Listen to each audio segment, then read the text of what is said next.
और वे लोग जो शौचालय का जो पानी आता है उससे पीकर अपना जीवन यापन कर रहे हैं और 1 रुपये में 1 रोटी खरीद कर लाते हैं जिसे 2 लोग मिल के खाते हैं। केंद्र सरकार का विषय है, विदेश मंत्रालय का विषय है। हम लोग अपना ज्ञापन देने के लिए आए हैं कि इस विषय को गंभीरतापूर्वक लेते हुए उन 45 मजदूर नववर्ष में अपने वतन वापसी करें, उनके परिवार के चेहरे पर मुस्कान हो। बिशुनगढ़, बगोदर और नावाडी प्रखंड के 45 मजदूर सऊदी अरब में फंसे हैं और विगत पिछले 5 या 6 महीने पहले वो कार्य करने के लिए गए थे और वहाँ चूँकि जब कोई कंपनी काम करने के लिए जाती है तो एक अलग वादा करके भारत से मजदूर लेके जाती है कि आपको इस तनख्वाह के साथ रखेंगे, ये फैसिलिटियाँ देंगे, तो बकायदा सारा चीज़ लिखित हुआ है। लेकिन वहाँ ले जाने के बाद ना दर ठीक से मिला उनको और ना ही जो वादा करके वो उन्हें मजदूरी कराने के ले गए थे। तो कुल मिलाकर उन्होंने कहा कि हमें वतन वापसी के लिए अनुमति दीजिए, हम आपके यहाँ कार्य नहीं करेंगे। तो उसी क्रम में उनको फोर्स किया जाता है और मैंने एक तरह से बंधक बनाकर उन्हें उनका वीज़ा, पासपोर्ट जो भी है उसे जब्त करके रख लिया जाता है। और फिलहाल जैसे कि सूचना मिली, टेलीफोनिक हमारी बात हुई, वहाँ ना भोजन पानी की व्यवस्था है, ना ही दवा पानी की व्यवस्था है और वे लोग जो शौचालय का जो पानी आता है उससे पीकर अपना जीवन यापन कर रहे हैं और 1 रुपये में 1 रोटी खरीद कर लाते हैं जिसे 2 लोग मिल के खाते हैं। तो चूँकि ये चीज़ें जब हम थ्योरी में बोलते हैं तो शायद आपको मतलब आभास नहीं होगा, लेकिन जब उसे प्रैक्टिकली यानी स्वयं जब उन लोगों से वीडियो कॉल के माध्यम से बात करेंगे या उन चीज़ों को आप स्वयं जब अनुभव करेंगे तो बड़ा पीड़ादायक स्थिति है कि 45 मजदूर, जो मुझे लगता है 2-3 लोग फिर बीमार हो चुके हैं। अगर सरकार की ओर से हमारा जो विदेश मंत्रालय होता है, जो हमारी वो एम्बेसी बैठी है, अगर वह संज्ञान में नहीं लेती है तो मुझे लगता है उनके साथ बहुत सारी अप्रिय घटनाएं घट सकती हैं।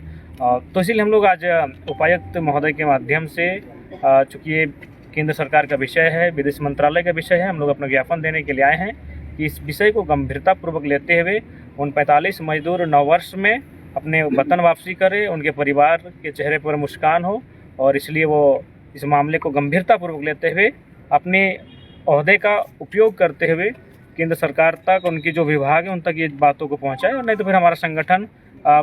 आंदोलन करने के लिए बाध्य होगा। सुनने में आ रहा है केस भी उस पर कर दिया गया। हाँ, सुनने में हमें भी आया है कि मैंने जो कॉन्ट्रैक्टर हैं वो उन्हें काम नहीं करने के लिए और विरोध मैंने चूँकि उनके विरोध करने के कारण उन पर केस करने की बात कह रहे हैं, जो कि कहीं ना कहीं अमानवीय है, अनैतिक है, असंवैधानिक है और इसलिए हम चाहेंगे कि सबसे पहले उनकी सारी चीज़ों को में से सबसे पहला यही होगा कि उन्हें वतन वापसी कराई जाए। अभी आप ज्ञापन सौंपने आए हैं, अगर मान लीजिए यहाँ से भी काम नहीं होगा तब आपकी रणनीति क्या होगी? देखिए, हम लोग इसे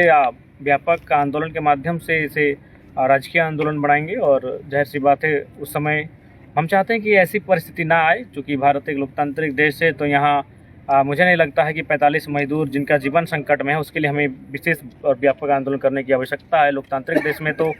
छोटी सी बात तक लोगों को संज्ञान में लेनी चाहिए, लेकिन ये बहुत बड़ी बात है। आप आइए मिलकर अपनी बात करेंगे। उपायुक्त महोदय उपस्थित नहीं थे, लेकिन उनकी अनुपस्थिति में डायरेक्टर महोदय श्रीमान आलोक कुमार से वार्तालाप हुई। तकरीबन हमारी वार्तालाप 20 से 25 मिनट तक हुई, जिसमें 5 से 7 मिनट जो प्रवासी मजदूरगण हैं उनसे वीडियो कॉल के माध्यम से वार्ता हुई और पूरी मामला को संज्ञान में ले लिया गया है और इनके माध्यम से ये आश्वासन मिला है कि अभी से बाकायदा वो अपनी टेबल शूट कर गए और लाइनअप किए कि अभी से इस विषय को संज्ञान लेते हुए पहले वो राज्य का जो गृह विभाग है वहाँ चिट्ठी जारी करेंगे, फिर उसके बाद केंद्र तक और उसके बाद जो हमारा राजदूत जो हमारे एम्बेसी हैं वहाँ तक ये सूचना संप्रेषित होगी और जितना संभव हो सके, जितना जल्दी हो सके, जो हमारे 45 मजदूर हैं उन्हें वतन वापसी का रास्ता तैयार किया जाएगा। ऐसा लग रहा है काफ़ी विलम्ब हुआ है, कई वीडियो लोग वहाँ से। हाँ, विलम्ब तो हुआ है, इस बात को मानना होगा, स्वीकार करना होगा,